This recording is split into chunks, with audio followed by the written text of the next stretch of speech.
The Valorant meta makes no sense.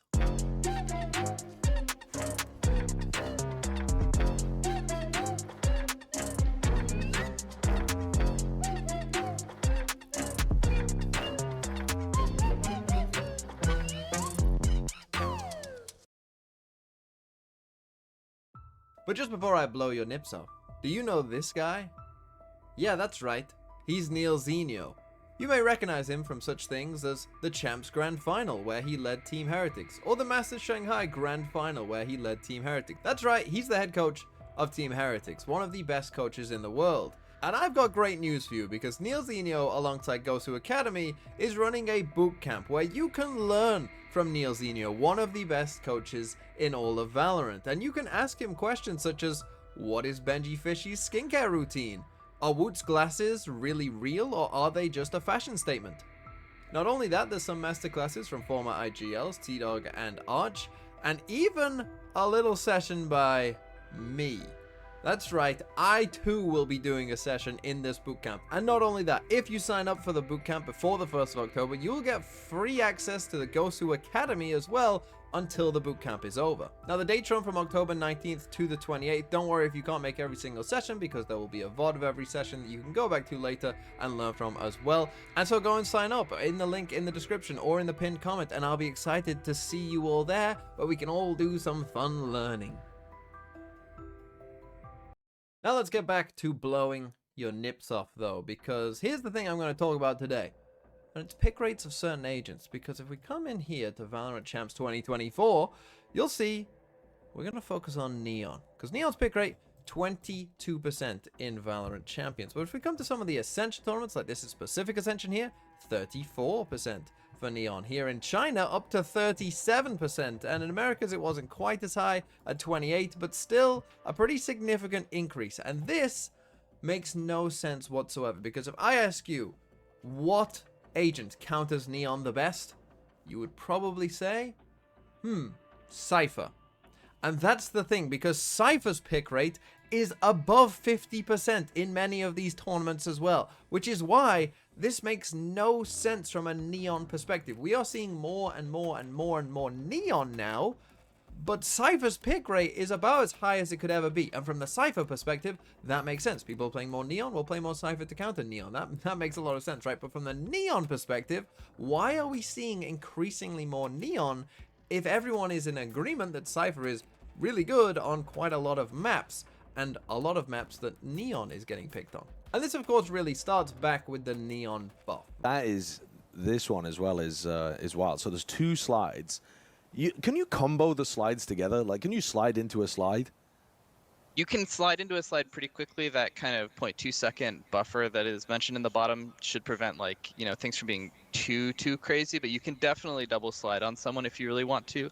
And we saw some experimentation with Neon in those early days, but really I think this took off after Champs, or during Champs, when EDG with Kang were playing quite a lot of Neon, and anytime they did play Neon, it seemed to work really, really well. Kang's Neon was, of course, very good, but also it seemed like the team just knew how to play around it, and it seemed very effective no matter what was going on. But as I said, there's also a lot of Cypher around, and Cypher with the tripwires is a very good counter to Neon, because Neon doesn't have any way of destroying the trips with any of Neon's utility, like for instance a Raze might, and Neon also is going to be sprinting into these trips, unlike a Jet or a Raze, who might be able to go over certain Cypher trips, with some of their elevation. So Neon against Cypher is really not the matchup that you want. You would expect that if we are seeing a lot of Cypher, that Raze would be kind of the predominant pick, but in a lot of those Ascension tournaments, Neon's pick rate is actually higher than Raze's. So clearly there are a lot of teams who feel like the Neon versus Cypher problem isn't that big of a problem, or certainly isn't worth not playing Neon. So let's explore why that would be the case. The first reason is that I think that a lot of teams have gotten better at destroying Cypher setups this season, through things like Sova Shock Dart lineups, or they're willing to even use, different bits of utility to destroy it if they are playing a Neon, right? Like we've seen Breach Aftershocks, which, normally would be seen as more important than just, destroying Cypher trips, but for this season, you know, towards the end of the year, we have seen that a lot of Breach Aftershocks have been used to destroy Cypher Trips because we are playing a Neon. But even so, that doesn't quite explain the whole Neon phenomenon, because it's not like Raze is a bad agent. It's not like we're picking Raze as trolling or whatever. Raze is much better at dealing with the Cypher Trips. You know, there's much more you can do with a Raze to do, you know, eliminate Cypher from being a threat in a round a lot of the time. And Raze is also very good and had a supremely high pick rate throughout most of the VCT season, so what's going on with the Neon? Well, I think this clip from Jorgmo really explains my point pretty well.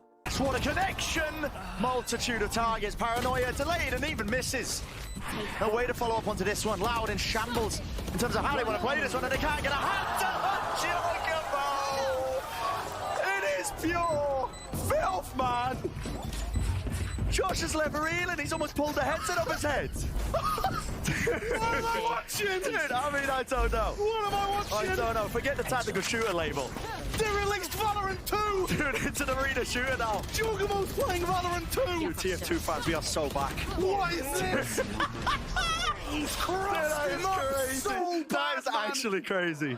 Yeah, there's just things like that you can do on Neon that you just kind of can't. It somewhat is reminiscent, I think, of the earlier days 2021 Jet kind of stuff, where, you know, people would make these extremely cool outplays on Jet. You know, their movement would be insane. They'd be doing all this crazy stuff with the updrafts and, you know, the knives and whatever. And it would just look like they're playing a different game to everyone else because they're just zipping around and, you know, doing all this crazy stuff. That's what it is reminiscent to me of like, this is something that you can't really do with anyone. So if you put Neon in the hands of a very high skilled player who is good at Neon, then they're gonna be doing a lot of stuff which is basically impossible to stop a lot of the time, right? You're not gonna be able to hit, you know, a double sliding Neon whilst you're stunned and there's a wall in your face and you can't really see where they are and they're zipping around going a million miles an hour. They're never gonna lose that fight against you. You're always gonna lose that fight. And I think that it's that pure outplay potential that, you know, is the reason, the main reason why people are going so heavily towards Neon now, is because they are recognizing, hey, if we've got a good player who can play Neon at a high level, there's going to be some fights in the game, there's going to be some site entries in the game that are almost impossible to stop for an opponent, because the movement abilities of some of these players is so crazy that there's just no way you can really stop it. But still, I think that this is just a very interesting thing, that if you said to someone a year ago, like, hey, Cypher's pick rate is going to be above 50%, what duelist do you think will be the kind of up-and-coming next big duelist, you know, to be in the meta? No one would have said Neon, even if you told them that Neon was going to get buffed. Like, it just doesn't make any sense that it would be Neon when Cypher has such a high pick rate. But that is what we have seen, a real change in the dynamic, I think, of, you know, kind of how the game is functioning and being approached right now at the highest levels.